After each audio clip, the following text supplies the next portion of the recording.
बिस्मिल्लाहिर्रहमानिर्रहीम। Cyclic hydrocarbons alicyclic या aromatic हो सकते हैं।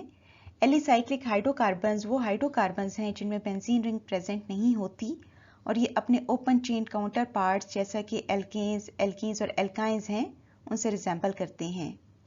इनके साथ एल्काइल ग्रुप्स अटैच हो भी सकते हैं और नहीं भी हो सकते। कुछ केसेस में एल्काइल ग्रुप्स जो कि इनके साथ अटैच्ड होते हैं they are the parent compound, लेकिन ये कैसे डिसाइड होगा कि which one is the parent compound, ये कुछ रूल्स की बेस पे डिसाइड होता है। वो केसेस जहां पर साइक्लिक कंपाउंड्स के साथ कोई भी सब्स्टिट्यूएंट प्रेजेंट नहीं होता वो खुद पेरेंट कंपाउंड्स होते हैं। इनके अंदर डबल, ट्रिपल और सिंगल बॉन्ड्स प्रेजेंट हो सकते हैं। अगर एलिसाइक्लिक कंपाउंड्स में सिंगल बॉन्ड्स प्रेजेंट हैं देन दे आर साइक्लोएल्केन्स।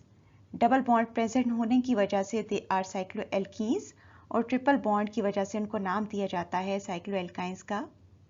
इस तरह के कंपाउंड्स को नाम देते हुए इनके ओपन चेन काउंटर पार्ट्स के नेम के साथ वर्ड साइक्लो लगा दिया जाता है। अब हम वो केसेस देखेंगे जहां पर एलिसाइक्लिक कंपाउंड्स के साथ कोई भी सब्स्टिट्यूएंट अटैच नहीं है और वो खुद पेरेंट कंपाउंड्स हैं। हम स्टार्ट करते हैं साइक्लोएल्केन्स से। सिंपलेस्ट एल्केन हमारे पास है मीथेन, जिससे कोरेस्पोंडिंग कोई भी साइक्लोएल्केन हमारे पास नहीं है। इसी तरह से ईथेन से कोरेस्पोंडिंग कोई भी साइक्लोएल्केन हमारे पास नहीं है। इसकी वजह यह होती है कि in order to make a ring at least 3 carbon atoms should be there. Propane से कोरेस्पोंडिंग साइक्लोएल्केन हमारे पास है जिसमें 3 कार्बन एटम्स हैं, एक कार्बन यहाँ, दूसरा यहाँ और तीसरा यहाँ। हर कार्बन एटम 2 हाइड्रोजन एटम के साथ अटैच्ड है।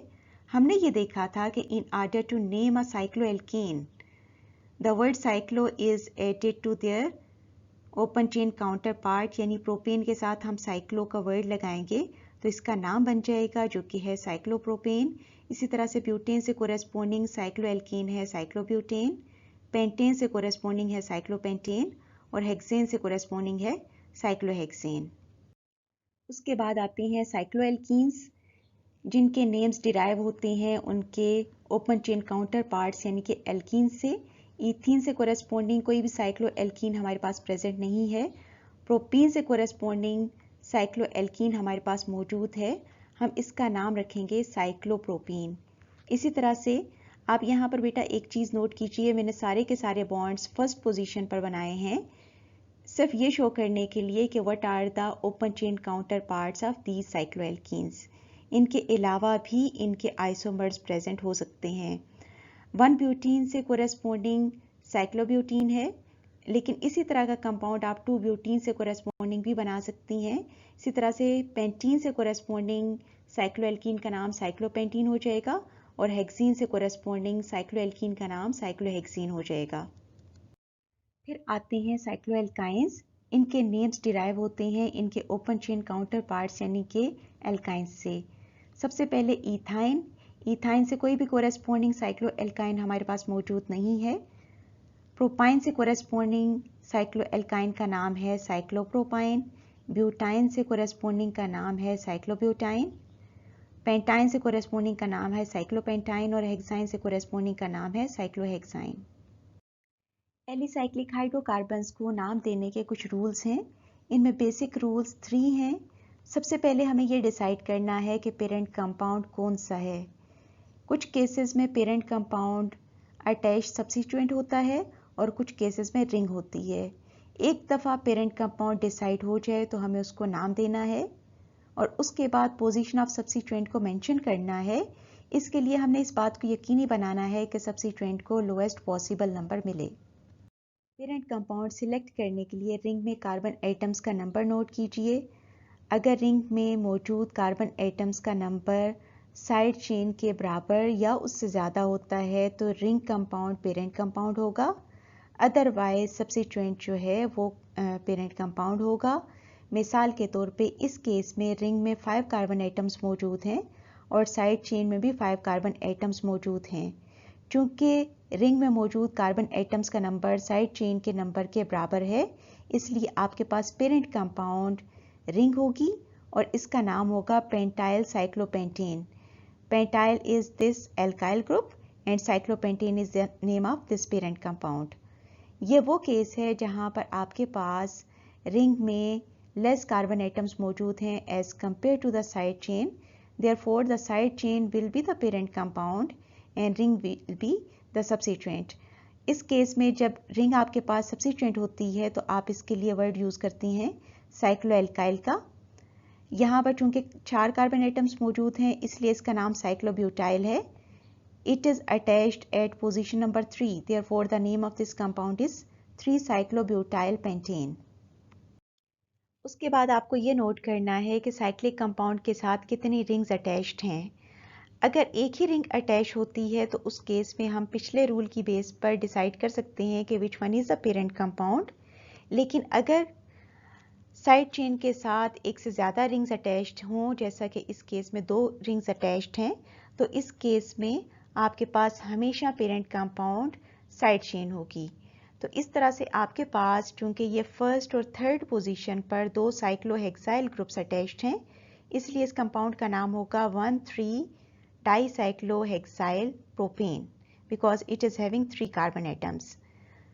अगला रूल ये है कि अगर साइड चेन में कोई मल्टीपल बॉन्ड यानी डबल या ट्रिपल बॉन्ड प्रेजेंट हो तो आपके पास वो हमेशा पेरेंट कंपाउंड होगा और आपके पास रिंग हमेशा एक सब्स्टिट्यूएंट होगी।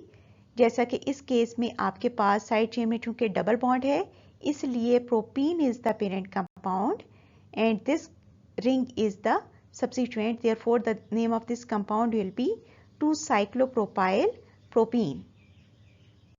एलिसाइक्लिक कंपाउंड के केस में 2 पॉसिबिलिटीज होती हैं, या तो ये पेरेंट कंपाउंड होते हैं या सब्स्टिट्यूएंट होते हैं। अगर साइक्लिक कंपाउंड पेरेंट कंपाउंड है तो इसका नेम डिराइव होगा इसके ओपन चेन काउंटर पार्ट से by adding the word cyclo to the name of the open chain counterpart. लेकिन अगर रिंग सब्स्टिट्यूएंट हो तो ये साइक्लो एल्काइल भी हो सकती है, साइक्लो एल्किनाइल जो डिराइव होगी साइक्लो एल्कीन से, या साइक्लो एल्काइनाइल जो कि साइक्लो एल्काइन से डिराइव होगी। लेकिन हम यहाँ पर सिर्फ साइक्लो एल्काइल ग्रुप को डिस्कस करेंगे चीज़ों को सिंपल रखने के लिए। साइक्लोप्रोपेन से डिराइव होने वाला ग्रुप साइक्लोप्रोपाइल कहलाएगा, साइक्लोब्यूटेन से डिराइव होने वाला साइक्लोब्यूटाइल कहलाएगा और साइक्लोपेंटेन से डिराइव होने वाला साइक्लोपेंटाइल कहलाएगा। इसी तरह से साइक्लोहेक्सेन से डिराइव होने वाला ग्रुप साइक्लोहेक्साइल कहलाएगा। अब हम ये देखेंगे कि how to mention the position of the substituent. अगर किसी एलिसाइक्लिक कंपाउंड के साथ सिर्फ एक सब्स्टिट्यूएंट अटैच्ड हो तो हम उसकी पोजीशन को मेंशन नहीं करते बल्कि उसके नाम को पेरेंट कंपाउंड के नाम के साथ लिख देते हैं। जैसा कि यहाँ पर सिर्फ एक मीथाइल ग्रुप अटैच्ड है इसलिए इसका नाम हो जाएगा मीथाइल साइक्लोप्रोपेन। इस केस में भी एक ही मीथाइल ग्रुप अटैच्ड है इसलिए इसका नाम हो जाएगा मीथाइल साइक्लोपेंटेन।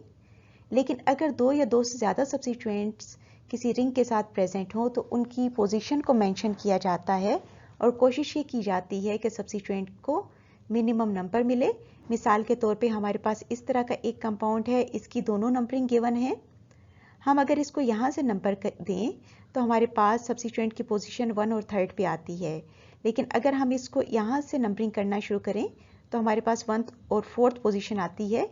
चूंकि रूल ये है कि सब्स्टिट्यूएंट्स को मिनिमम पॉसिबल नंबर देना है इसलिए ये नंबरिंग करेक्ट है और ये नंबरिंग इनकरेक्ट है। Therefore the name of this compound will be 1,3-डाइमीथाइल साइक्लोपेंटेन। अगर किसी रिंग में डिफरेंट ग्रुप्स प्रेजेंट हों तो उनको नंबरिंग देते हुए हम इस बात का ध्यान रखते हैं कि वो जो अल्फ़ाबेटिकल ऑर्डर में पहले है उसको पहले नंबर दिया जाए और जो अल्फ़ाबेटिकल ऑर्डर में बाद में आता है उसको बाद वाला नंबर दिया जाए। मिसाल के तौर पे इथाइल और मीथाइल ग्रुप में से अल्फ़ाबेटिकल ऑर्डर में चूंकि इथाइल पहले आता है इसलिए इस कार्बन एटम को 1 पोजीशन दी जाएगी और दूसरे वाले को 2 पोजीशन दी जाएगी। तो इस तरह से इस कंपाउंड का नाम हो जाएगा 1-ethyl-2-methyl साइक्लोहेक्सेन। इसी तरह से अगर रिंग में मल्टीपल बॉन्ड्स 2 या 2 से ज़्यादा प्रेजेंट हों तो उनकी पोजीशन को भी मेंशन किया जाता है। मिसाल के तौर पे इस कंपाउंड का नाम हो जाएगा 1,3-साइक्लोहेक्साडाइईन, इसका नाम हो जाएगा 1,3-साइक्लोपेंटाडाइईन और इसका नाम हो जाएगा 1,3-साइक्लोहेक्साडाइआइन। आखिर में आपकी प्रैक्टिस के लिए कुछ क्वेश्चंस, इन्हें सॉल्व कीजिएगा। Good luck.